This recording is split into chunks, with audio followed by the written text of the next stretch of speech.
Indian education system ये हम सब के लिए एक कॉमन थ्रेड है, राइट? चाहे आप गांव के किसी स्कूल में पढ़ते हो या फिर शहर के किसी फैंसी स्कूल में, हम सब ने इस सिस्टम का तमाशा देखा है। तो एक सवाल का जवाब दो, क्या आप भी मेरी तरह एक मिडिल क्लास फैमिली से बिलोंग करते हो? क्या आप भी पीरियोडिक टेबल रट्टा मार लेते हो पर साला होमवर्क क्या था वही भूल जाते हो? क्या आप भी दिन के 6 घंटे स्कूल में और बाकी के 6 घंटे उसी टीचर के साथ ट्यूशन पे बिताए हैं?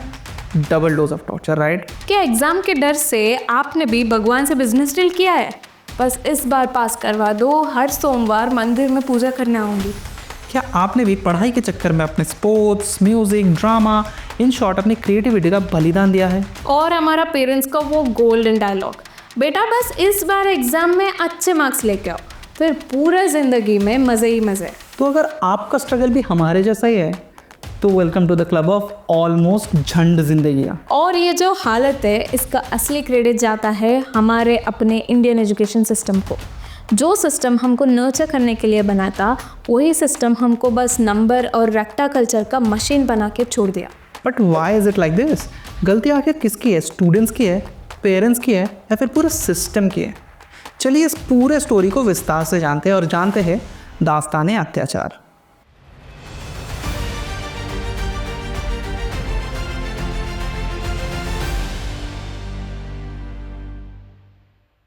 तो शुरू करते हैं शुरुआत से। तो बात है 1835 की, जब लॉर्ड मैकॉले ने फर्स्ट टाइम इंडिया में वेस्टर्न एजुकेशन सिस्टम को लाया। यहीं पर नहीं रुके भाई साहब। भाई साहब ने अपने बाप को चिट्ठी पे लिखा कि अगर हम इन हिंदुस्तानियों को अंग्रेज़ी सिखाएंगे तो ये अपना कल्चर, अपना एजुकेशन भूल जाएंगे और हम इन पर राज कर पाएंगे। सीरियसली, तुम हमारे देश में आके हमको हमारा ही कल्चर भुलाओगे? हैं? हम आज भी सड़क किनारे जहाँ जगह मिले पैंट का जिप खोल के शान से अपना कल्चर प्रदर्शन करते। पता है तुमको? The Britishers were facing two big challenges. One, they couldn't communicate with us properly, and the second one, they needed workers who would just follow the orders without thinking too much. So what did they do? They introduced the English Education Act of 1835 to train us to be obedient workers and not a creative thinkers. तो अब सवाल ये उठता है कि Britishers के पहले हमारे यहाँ पे स्कूल नहीं था क्या? हम शुरू से अनपढ़ गंवार थे क्या? Of course not. India was the home for one of the world's oldest universities like Nalanda and Takshila, which were started centuries ago. So we were already ahead in the education. Aryabhata यही के थे, चाणक्य यही के थे, world का first surgeon 600 BC Sushruta यही के थे। जब अंग्रेज अपना पिछवाड़ा धोना नहीं जानते थे ना, तब हम लोग एस्ट्रोफिजिक्स और वैदिक मैथ सिखा रहे थे।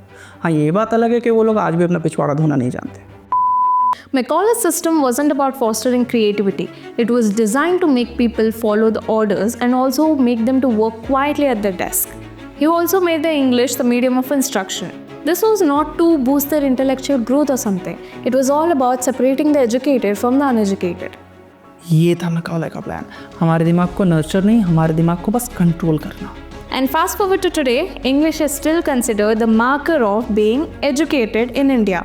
If you speak in English, then you're educated. But if you speak in your own regional language, well, let's just say you're uneducated. तो मतलब अगर आप गाली इंग्लिश में दे रहे हो तो बहुत कूल हो, और अगर वही गाली आप हिंदी में दे रहे हो, ऐसे कैसे बोल सकते हो तुम?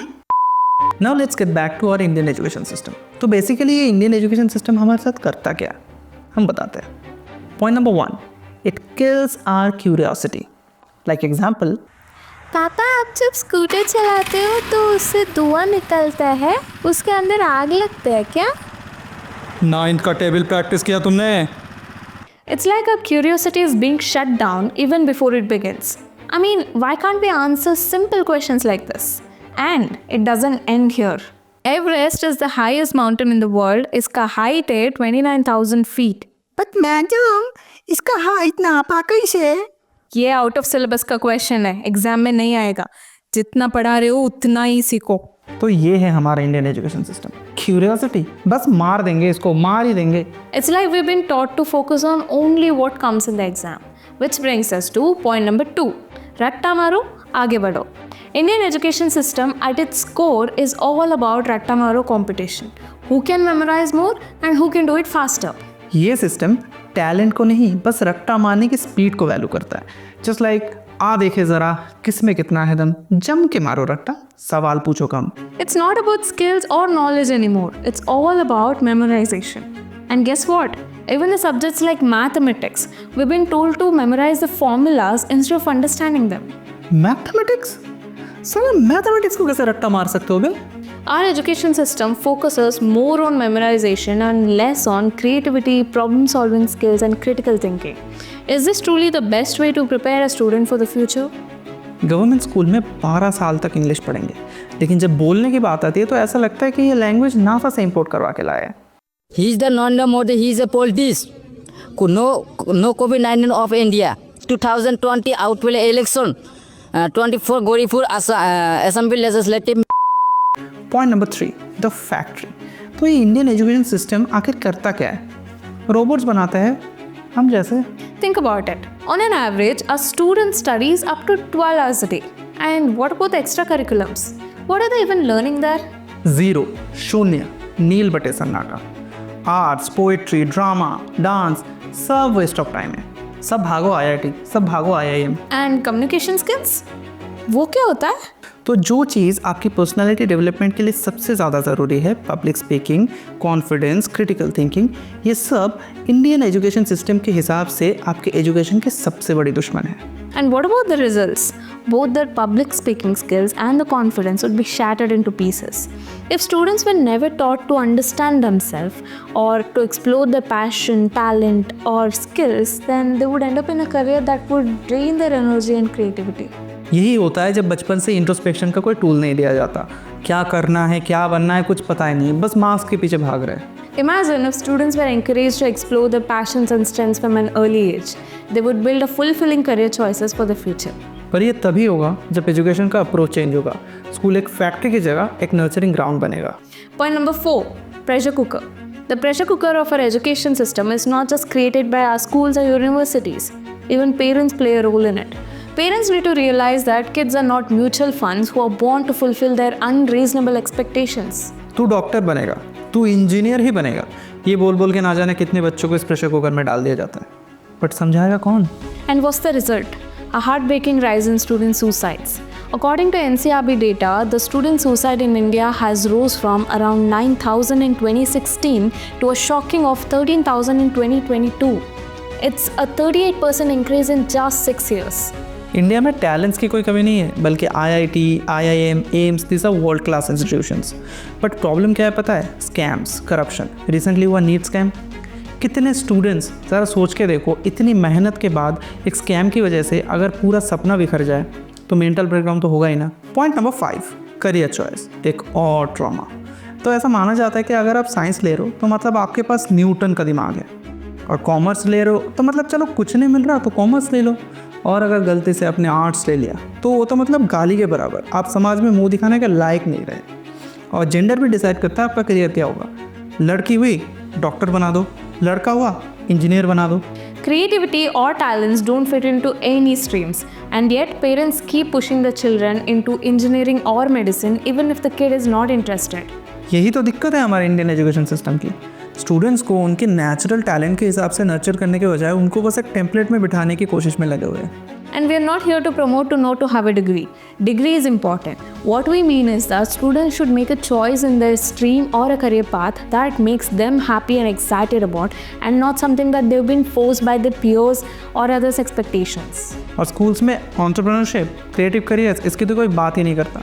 ऐसा लगता है ये आउट ऑफ सिलेबस टॉपिक है। Looks like within the next 5 years, most of the existing skills might just vanish. The technology like cloud computing, digital marketing, SEO have already taken over.